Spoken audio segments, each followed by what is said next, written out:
You point out there he doesn't have the Princess of Wales by his side, and I say we always, wish her the best on the show and come back when you're ready. Do you know what I mean? Whenever and no pressure from anyone for her to come back. But you've done a story, Royal Correspondent at Vanity Fair. You've written a story this week. What can you tell us about it? It was about I think you think that she's turned a corner. Yes, I've been told by sources very close to the Princess of Wales that she had struggled with the treatment initially. I mean, it's preventative chemotherapy. It's not a pleasant thing. No one wants to have this. Off the back of major surgery, a pretty long recovery period, and then she has to go through the treatment.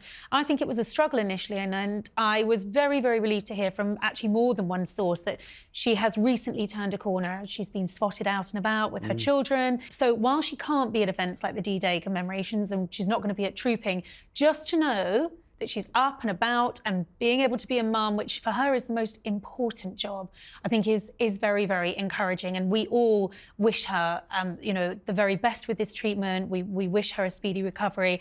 And there was a story, I don't know if you've spoken about this on the show before, but I think it was a story in one of the US websites that or in one of the US magazines that she's not going to be returning to work in the same capacity again.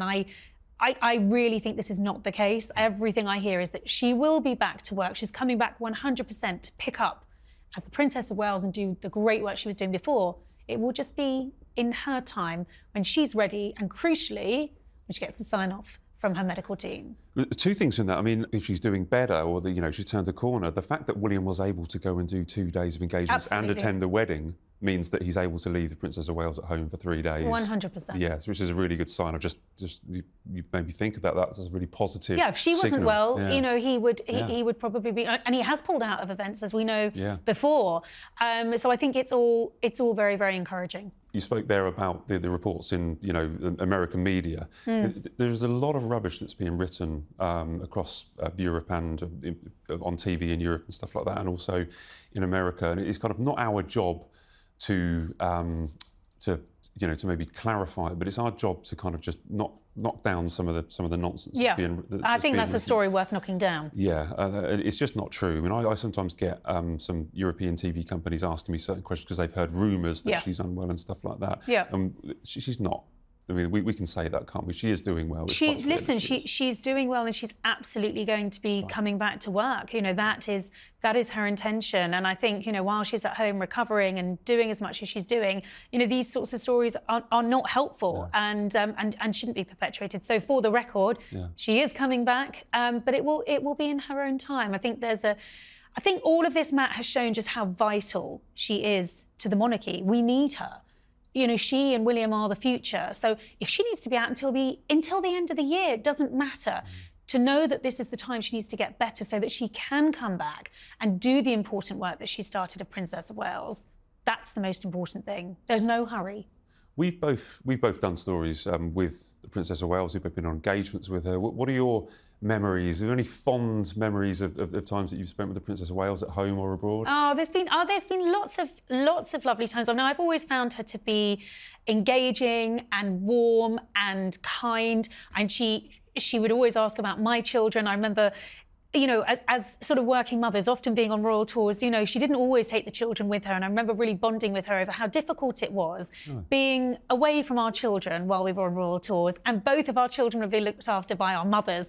And we were both laughing about the fact that they were probably being plied with chocolate buttons and crisps or whatever else and having all those naughty treats. But of course, wonderful time with their grandparents. So, there's a real human there. She is a real person. And I think we've seen her frailty. I think most people don't get to see her sense of humour, and she does have a really great sense of humour. I've been in many unusual situations with her and William. I mean, I think probably the most unusual was being in an earthquake in India on one of the royal tours and catching up with them after the event when, thank goodness, we were all safe. And having a pretty stiff drink at the sort of off-the-record drinks reception just to calm our nerves. Where was that? Tell me a bit about that. Was that in? That was our tour to India. They did a tour of India and Bhutan, and they were at a national park. We were ahead of them. We'd arrived in the major city, but this earthquake was so big, they felt it more acutely in the national park. But me and the royal press pack were just checking into our hotels, and literally the chandeliers are shaking, and you were feeling the earth move under your feet, and it was pretty scary. I have to say, it was one of those moments you don't forget. When they were safely with us at the next destination, we did just sort of meet for this off-the-record drinks to just, you know, convene, have a conversation, and I can't tell you the details. I thought his speech was very powerful and very moving.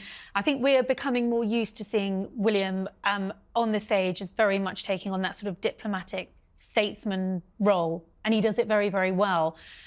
You know, he's in a difficult position, Matt. He's got a wife who's going through cancer treatment, and I think we all felt her absence very, very acutely over the past 2 days. You know, even William said she would have loved so much to have been there, and she would have done. So you're feeling that for him there. Of course, it would have been an absolute honour and a privilege for him to have represented his father at the ceremony that you were at the end of the day. He would have had no problem with that, but it's just all a reminder of, I think, how much weight and burden is falling to William. Now, he makes it look effortless. I mean, he did that impromptu walkabout, didn't he?